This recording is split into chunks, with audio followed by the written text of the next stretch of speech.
Thanks, Doug. Thanks for letting me share this tonight. I really, I've been writing for well over 30 years, but I really think that this story is something far beyond anything that I've ever encountered before. So he broke his own chains. He is a hero, and he's a St. Charles resident. And since this is St. Charles, I think that this story is especially important here. So while I've been writing for, I've been 30, 40 years and have written several books, it wasn't until about 6, 7 years ago I had a person contact me that is a descendant of Archer Alexander. And when he did, I said to him, well, you've read William Greenleaf Eliot's book, right? This book was published in 1885, and up to today, constantly, every single day, it seems like somebody writes me or emails me and says, well, haven't you read William Greenleaf Eliot's book? And I say, yes, but not everything you read in there is correct. So if you're a genealogist or a historian and you're looking for stories and you're reading this story and it's so important, and you learn that, gee, what we've relied upon for 100 and so many years, and I said to him, I said to Keith, I said, well, you read the book. What's wrong with it? You know, what's the problem? And he says, well, the book says that he was buried in Centenary Cemetery. Well, I said, okay, well, let me do a little digging into it. And yeah, good fun, right? Let me do a little digging of my own. And I did. And of course, as a genealogist, the first thing I'll go to is a centenary cemetery list, and I'm researching all that, and I'm working harder and harder on it. And I knew that I'd read this book. I'd actually done interviews, and even when I read it, I found some portions very inconsistent. Names of owners and things would change from chapter to chapter. Things didn't stay consistent and were a little confusing. So I took the book and I read it again, and it's only 85 pages, and studied it some more. And I had another friend who had first sent me a message and was working on this with me. And he had found in the St. Louis Genealogical Society and in the index, he found some information which led us to believe that perhaps, and the reason that we thought it is it had the correct date for Archer's second wife, Julia, and that she was buried there. And then it had, in the old handwriting, the indexer had misread because there was Archer's name. And Archer Alexander was buried at St. Peter's United Church of Christ Cemetery on December 8, 1880. Not at all like Eliot said. So that intrigued me. That caught me. So from there on, I then proceeded to dig a little deeper. And I went all the way back to Virginia. Now, Eliot's book says that Archer is born at Richmond, and that he was born about 1816. But I have found that to be incorrect. He was born in about 1806, and I can document that. He was born about 1806 in Lexington, in Rockbridge County, Virginia. When he was about 12, his father was sold south because he loved to recite the Declaration of Independence. and he was considered too uppity, and the neighbors went after his enslaver and said, you need to get rid of him. That's how he lost his father. In 1829, his enslaver's family moved to Missouri, and they left his mother behind. As they came west to here, to Jordan, in Jordan Prairie, on the way west, they had gone up the National Road, and they had gone through Louisville. And when I had met this Alexander descendant, he had said to me, my great grandfather, Wesley Alexander, who I know to be his son, we've proven it by DNA, was left behind in Louisville. And I didn't really know Keith very well at that time. And I said, no baby just gets left behind. Well, as time went on, we did learn. That baby, Wesley Alexander, is the great-great-great-grandfather of Muhammad Ali. And that's how that connection happens. So he was brought to Jordan Prairie here in St. Charles County. And now it decides to work. So what had happened is it's right where Jordan Prairie is today, and the Immaculate Conception Church and all of that, south of O'Fallon and west of Cottleville. But that's very important that you understand the place. So Missouri, which he's come to at that point, had just begun in 1821. Now, in 1821, the people that were living here in Missouri, that were creating our state, were most of them enslaved owners that had come from Virginia, Kentucky, and Tennessee, bringing their enslaved with them. They had bought out huge properties. In 1818, we had reached the threshold of 60,000, which is what's required to petition for statehood. And we had made that, well, we've all heard of the great hullabaloo that started after that, and with Missouri's entry. And this was the first spark and the first problem. In 1821, the great orator Henry Clay had proposed the Great Missouri Compromise, which was to allow Missouri to enter as a slave state of another state balanced that.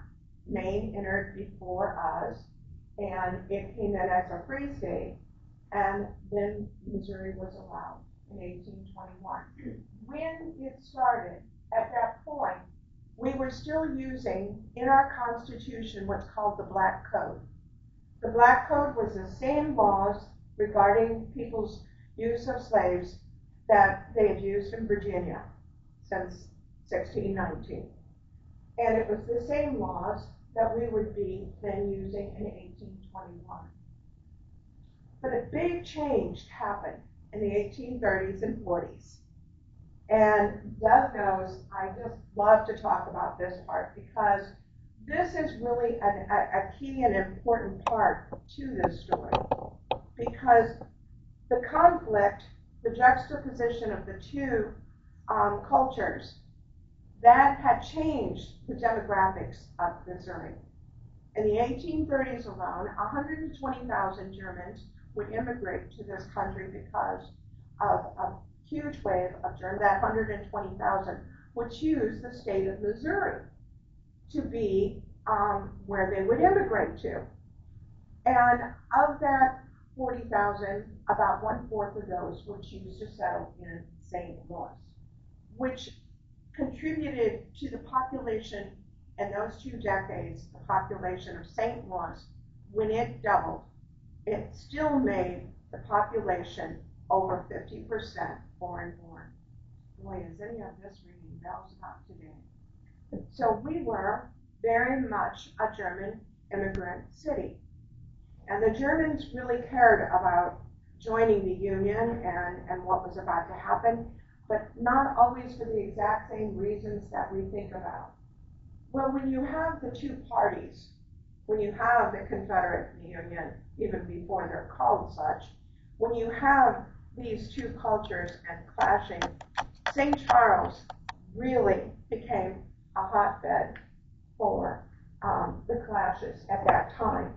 German newspapers were starting. German newspapers were starting in Herman, in St. Louis. In St. Louis, there were more German newspapers than there were English newspapers. There was a huge amount of German immigrants settling in our state, all in the exact same places, all along the Missouri River Valley, because of their viticulture. That's what they wanted. But this had also been, in 1818 and 1820, this had been the pathway and the highway for those traveling the state. So what happens by 1850 is we flop.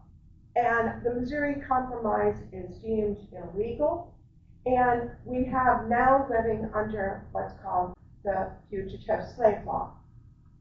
That's an important portion, too, of the story, because it's that same Fugitive Slave Law that anybody that helps or aids an enslaved person and does not automatically return them to their enslaver can be in just as much trouble, can be killed, fined, licensed, all kinds of jailed, imprisoned. They're going to suffer just as much as the fugitive. So that's what is happening here by 1850. Now, I quite often use the term enslaved rather than slave. The National Underground Railroad Network to Freedom has a wonderful glossary, and it helps to explain this.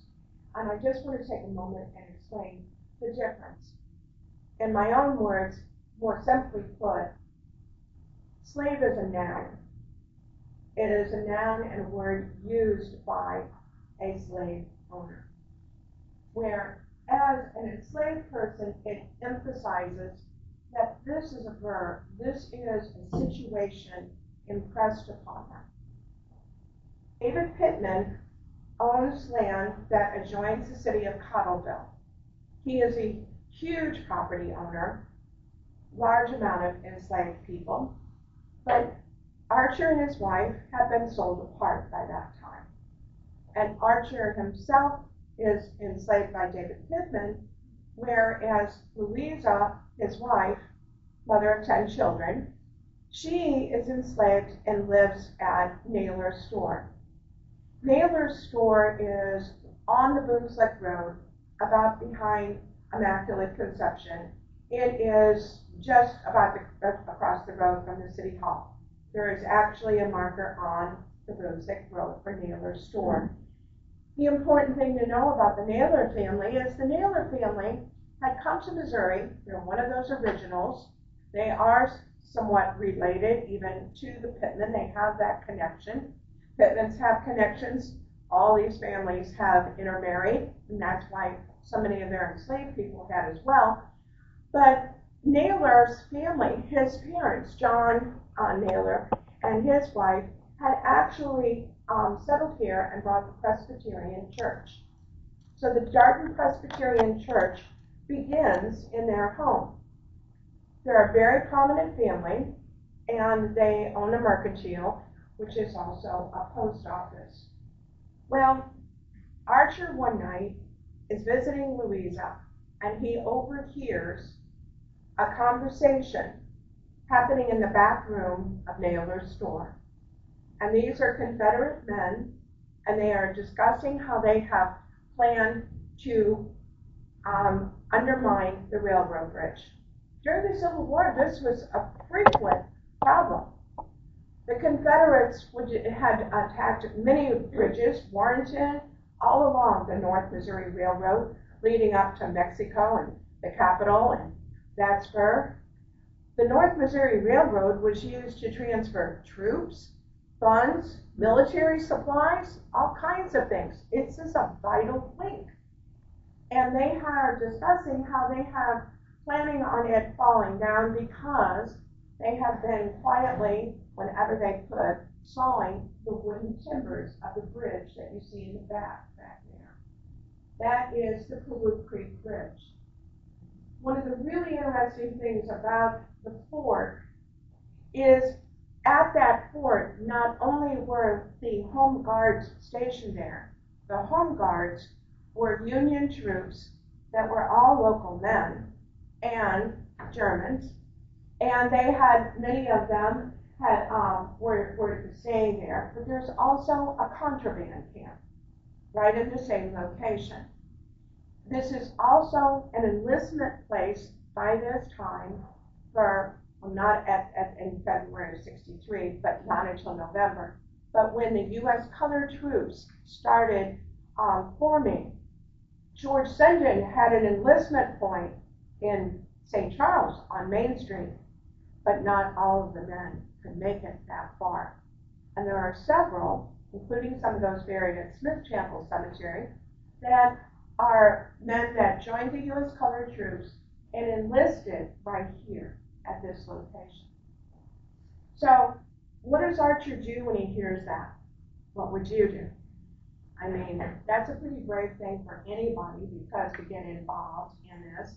But here you are, you're an enslaved man, and you overhear this, but he took off, ran 5 miles from Naylor's store up to the fort, which is where Paruch Creek is crossed by the North Missouri Railroad. Today it's the Missouri Pacific. And he had gone there to inform the Union of what he had overheard. Well, he was there a bit, but it was not too long after that it was discovered that he had been the informant. The slave patrol is after him, and what he does next is to actually take 16 men that were apparently staying there at the contraband camp with him and actually flee towards St. Louis. Sometimes these kind of things are called a slave stampede. We didn't even know until recently how many men were with him. We knew he crossed the Missouri River at what's called Howell's Ferry, crossed into St. Louis County, and what he did there was the Howell's Ferry is right where the TNT plant is, the Howell's Cemetery. And he and these men, at 3 o'clock in the morning, on a moonless night, made their way across the Missouri River, seeking freedom.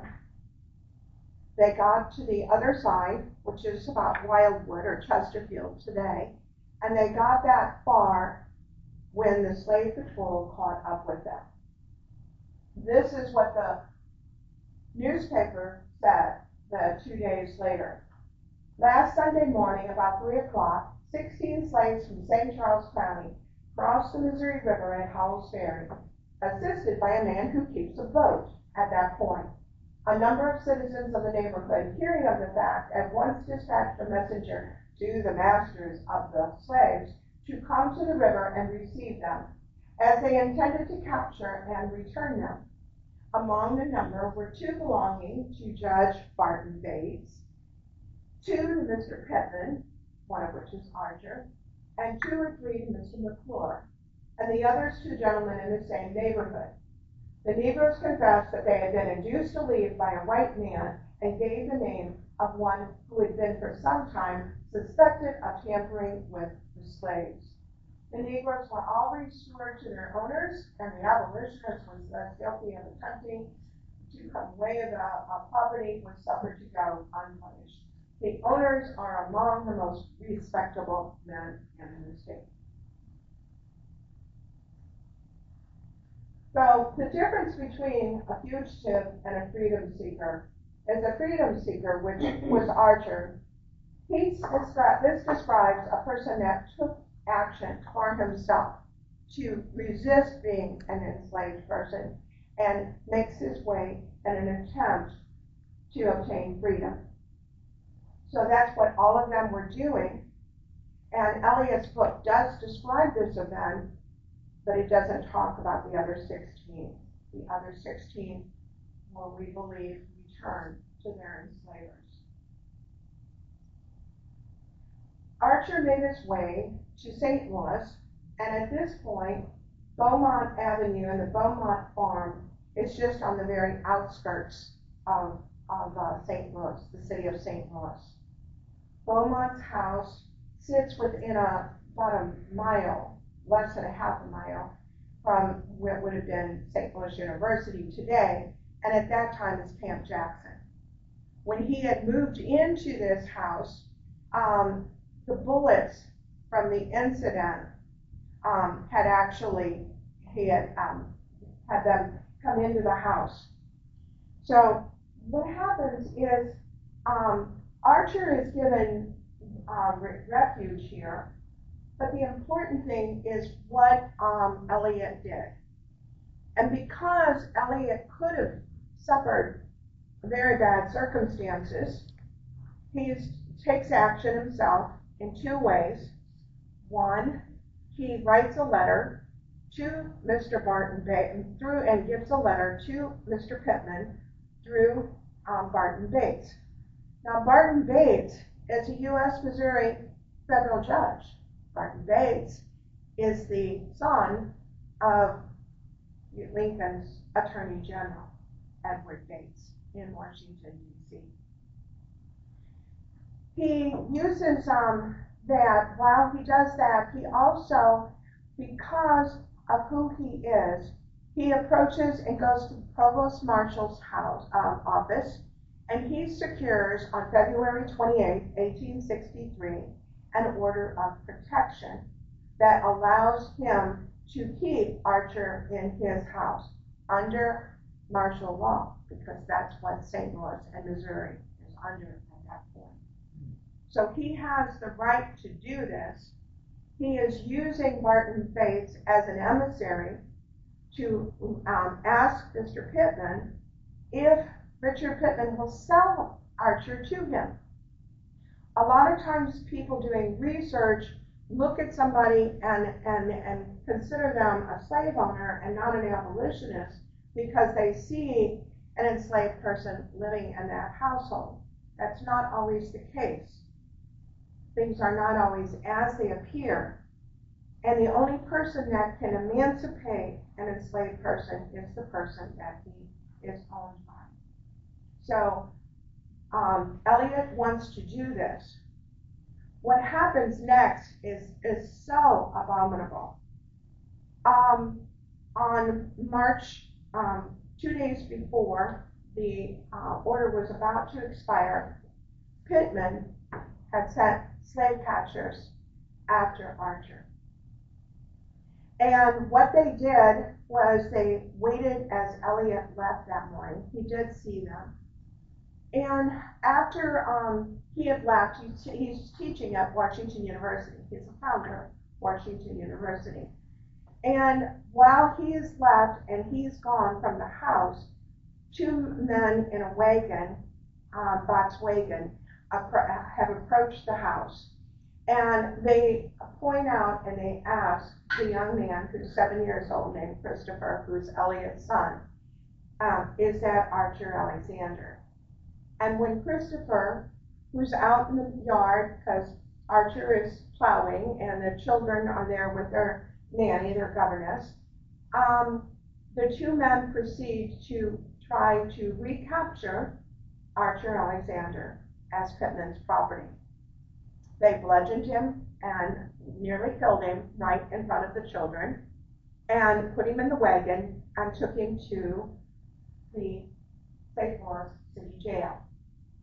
Now, in St. Louis, there's the Gratiot Street prison, there's the city jail, which is at 6th and Chestnut. It all depends on if you're a Confederate or if you're Union. So Archer is thrown into the basement of this jail. Elliot comes home, and Elliot hears what has happened. And it was fortunate that as quickly as all of this happened, that Elliot could inform the provost marshal, and they retrieved Archer from the jail. Pittman was arrested. The military would take depositions of Archer at this point, and as women can all understand this, I presume that Abby Elliott was the one that insisted, but for whatever reason, Archer is removed from the house at Beaumont and is secured away and hidden in Alton. Well, what happens after all the military trials, because it is martial law, and we have what's called the Second Confiscation Act. Because of that Second Confiscation Act that Lincoln had created, first, there's the first one, Greg talked about it, I think we talked about it before. The Confiscation Act is really designed for border states like Missouri. Any property that, like the contraband, is still, in some states, like Missouri, considered their property. So under the Confiscation Act, any property that owner is deemed treasonous, anyone that is found treasonous loses their property, real estate, all their property, including their enslaved. Of course, we all know at that time, an enslaved person is listed on the property of a probate right next to the cows and the wooden spoons. So, on September 24th, 1863, it was announced in the newspaper that Archer Alexander was indeed a free man, and that it was under the Confiscation Act that he was free. But remember, he wouldn't have even gotten that far if he hadn't used the Underground Railroad and made his way to St. Louis, and if Elliott had not done what he had done. So at that point, it's late September of '63. Archer would actually hire another German to secretly bring his wife and youngest daughter from St. Charles, Naylor's store. And they were also given their freedom by December.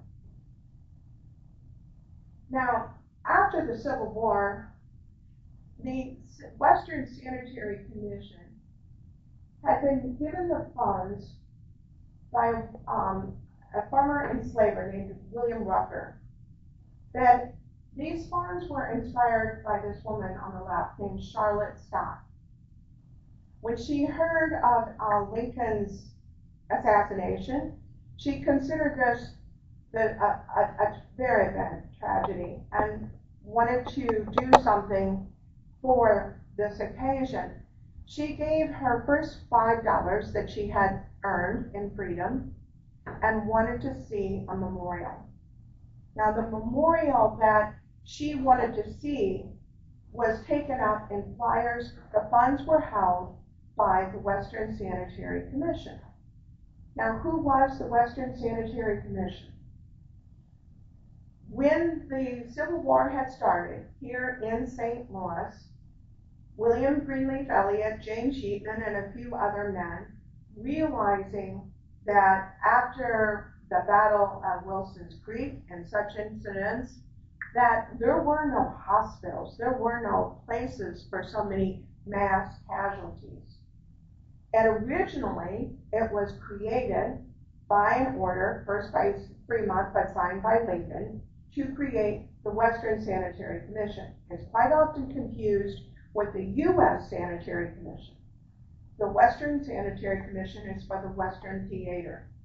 And originally, what they did, and they did immediately, was to create hospitals, hire nurses.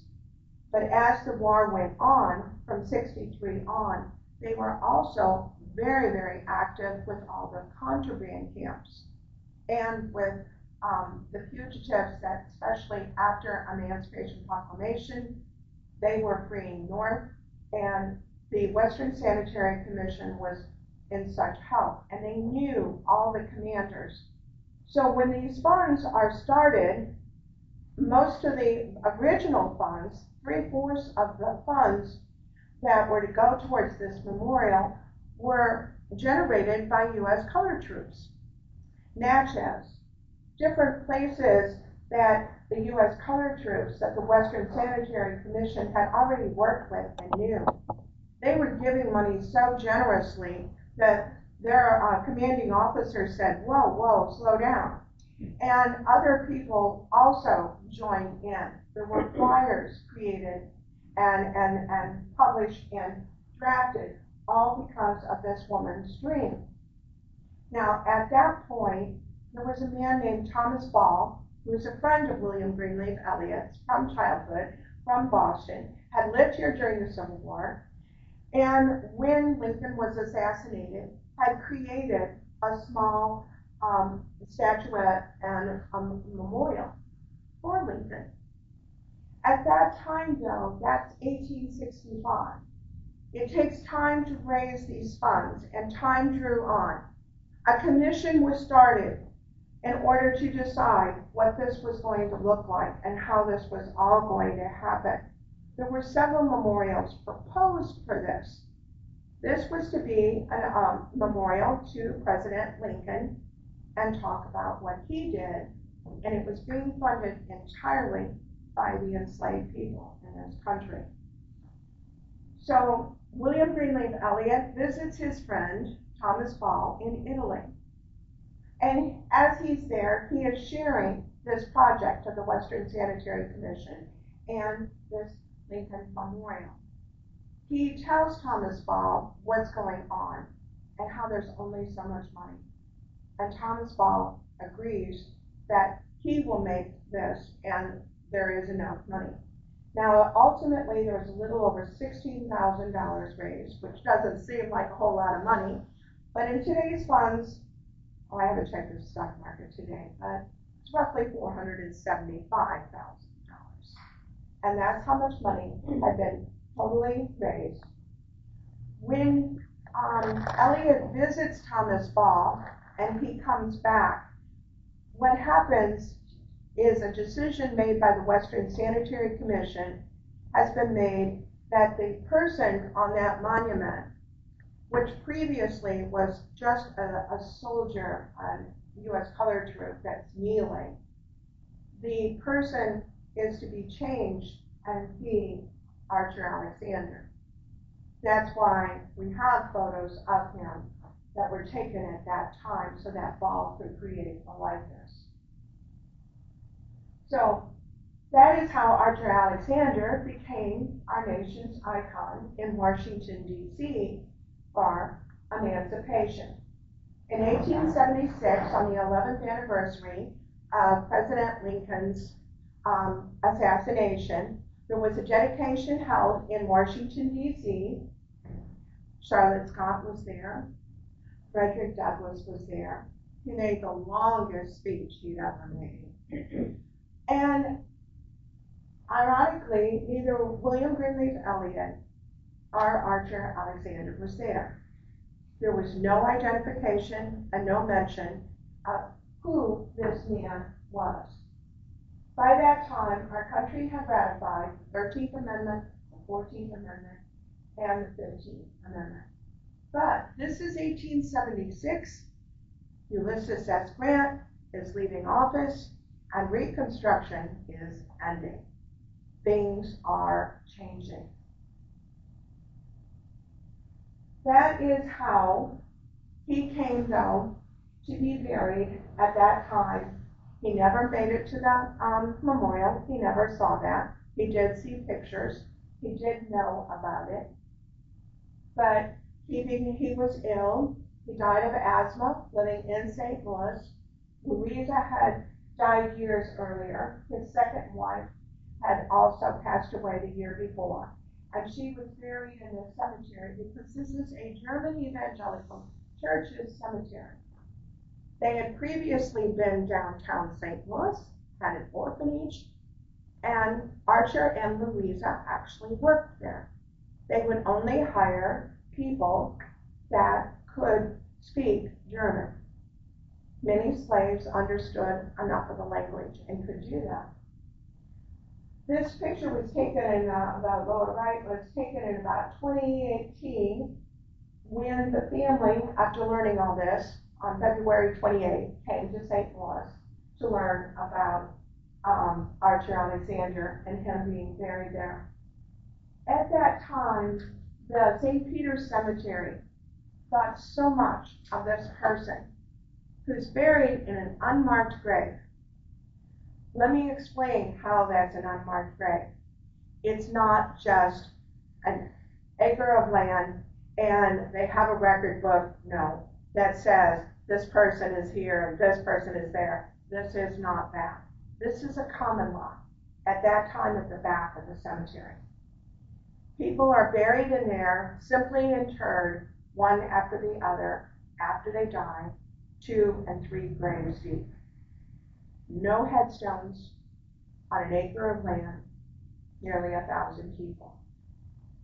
So that is where he's buried, and the St. Peter's Cemetery, realizing the importance of Archer, gave us a parcel of land, because over there to your right is an open parcel, but gave us a parcel of land that we are creating and have hired a sculptor to create this memorial, dealing with the family and other people who have come together and who feel that what this should tell.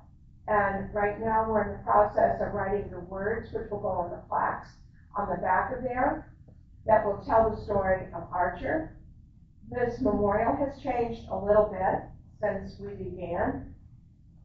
Sometimes some people might see that as Underground Railroad, and what it is it's the church and the Friends and the fact that Archer was such a leader of people. And he is beckoning them on.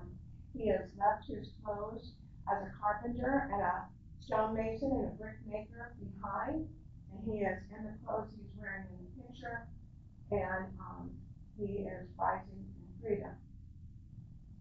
So if you want to learn more about Archer Alexander, there is a website that you can go on. There is also a wonderful website for the National Park System and the Network to Freedom. There are over 800 sites across our country that are marked that deal with sites that were part of the Underground Railroad, fully documented. I can share that for sure, how difficult they are, having written National Register nominations, where all you've done is stand and describe an architecture and the history of a building that is sitting there in front of you. How much harder can it be than to tell the story, as I just have, of a man born enslaved in the 1800s? But that's what has to be done and fully documented in order for it to be listed on the National Underground Railroad. And I also give this program as part of the Missouri Speakers Bureau, and I'm really happy to do that because this helps organizations such as ours and all across the state in rural communities. Yes, we're deemed rural, get that. Can't give this talk as a humanities in St. Louis, Kansas City, or Springfield, but St. Charles, which is okay, and that's what we do with the Missouri Speakers Bureau. And if you have any comments about the program, you can use that and share that. So I said 45 minutes, Greg? Thank you. 46.